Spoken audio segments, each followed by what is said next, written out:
আসসালামু আলাইকুম ওয়া রাহমাতুল্লাহ। দিন কায়েম করা ফরজ, দিন কায়েম করুন, কুফরি হারাম বন্ধ করুন। দিন কায়েম না থাকলে কুফরি কায়েম থাকবে। কুফরি অবস্থায় শয়তানের আনুগত্য করো। দেশের টাকা সবগুলি উৎস হারাম, কবিরা গুনাহ, সুদ, ঘুষ, মাদক, পতিতালয়, প্রস্টিটিউশন, সিনেমা, জুয়া, নাটক, এসব হারাম উৎসের টাকা দিয়ে পুরো জাতি অন্ন, বস্ত্র, শরীর, রক্ত, মাংস গঠিত পুরো জাতি হারাম খেয়ে জাহান্নামে যাচ্ছে। হারামের কারণে দুনিয়াতে আযাব গজব নজর, পরকালে জাহান্নামে যেতে হবে। এজন্য দিন কায়েম করুন, দিন কায়েম করা ফরজ। কোরআনের আইনে ইসলামী রাষ্ট্র গঠন করুন। রাসূলের মডেলে কোরআনের আইনে মদিনা সনদের আলোকে ইসলামী রাষ্ট্র সমাজ গঠন করতে হবে। এটা করা ফরজ, তাছাড়া হারাম যাবে না।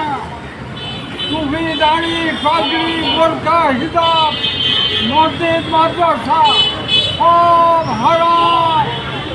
দেশের টাকা সবগুলি উৎস হারাম, কবিরা গুনাহ,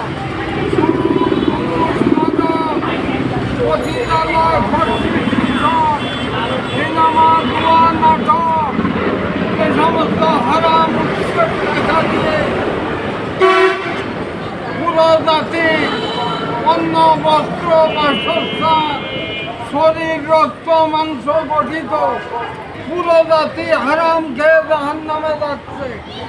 29টা পতিতালয় সরকার চালায়, ডিসিএসপি পুলিশ পাহারা দেয়।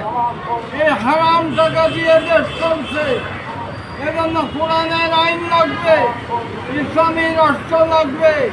রাসূলের মডেলে রাসূল সাল্লাল্লাহু আলাইহি সাল্লাম হিজরত করে মক্কা ছেড়ে মদিনায় গিয়ে ইসলামী রাষ্ট্র গঠন করেন। আমাদের দায়িত্ব তাই, রাসূল যা করেছেন, যা বলেছেন, আমাদেরকেও তাই করতে হবে।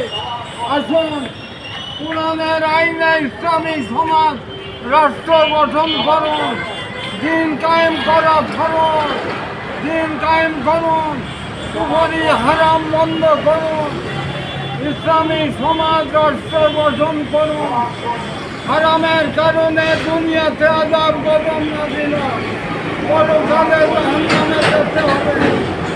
সবাই আসুন, সরকার, জনগণ সবাইকে বুঝতে হবে, এটা সবার দায়িত্ব। দিন কায়েম করা ফরজ, দিন কায়েম করুন।